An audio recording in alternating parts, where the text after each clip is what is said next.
أحسب الناس أن يتركوا أن يقولوا آمنا وهم لا يفتنون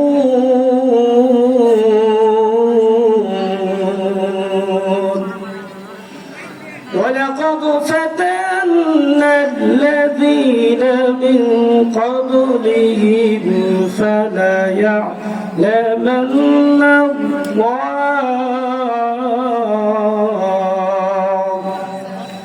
فليعلمن الله الذين صدقوا وليعلمن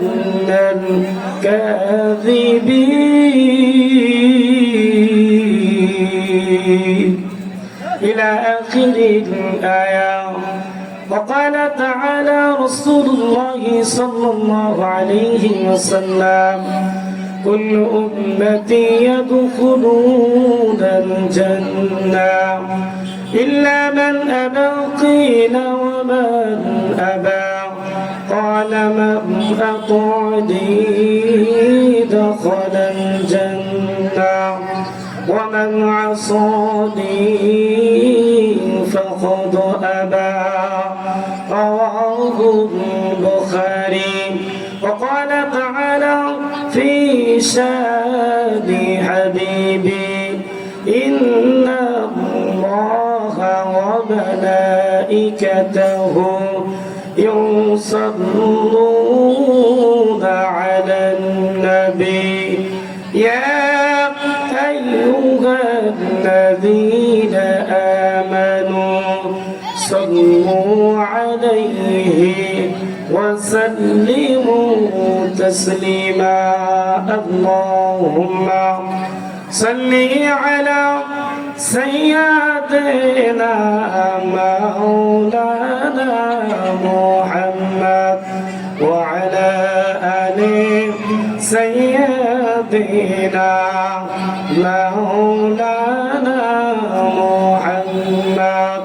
بلغ العلا بكماله كشف الدجى بجماله حسنت جميع خصاله صلوا عليه وعليه.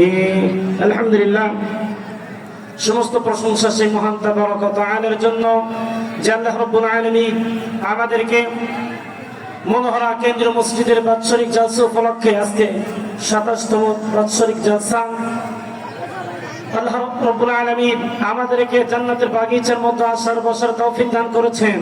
এজন্য আমরা খুশি না বেজার? অবশ্যই আমরা খুশি হয়ে থাকলে একতাবদ্ধ হয়ে কণ্ঠের সাথে কণ্ঠের মিল রেখে আমরা সেই মনিবের প্রশংসা করেছি, বলি আলহামদুলিল্লাহ। আরো জোরে পড়ি আলহামদুলিল্লাহ। দরুদ ও সালাম সেই মহান মানবতার মুত্তারিদ সাইয়্যিদুল আম্বিয়া রাহমাতাল লিল আলামিন আমার আপনার নবী জনাবে মুহাম্মদুর রাসূলুল্লাহ, সবাই পড়ি সাল্লাল্লাহু আলাইহি ওয়াসাল্লাম। আসলে অত্র এলাকার মধ্যে বৃহত্তর একটি জালসা, বড় তাফসীর মাহফিল।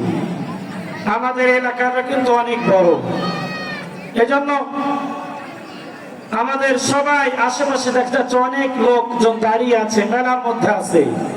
আসলে এদিক সেদিক না থেকে জালসার আদব রক্ষার্থে জান্নাতের বাগিচার মধ্যে বসার দরকার আছে না নাই?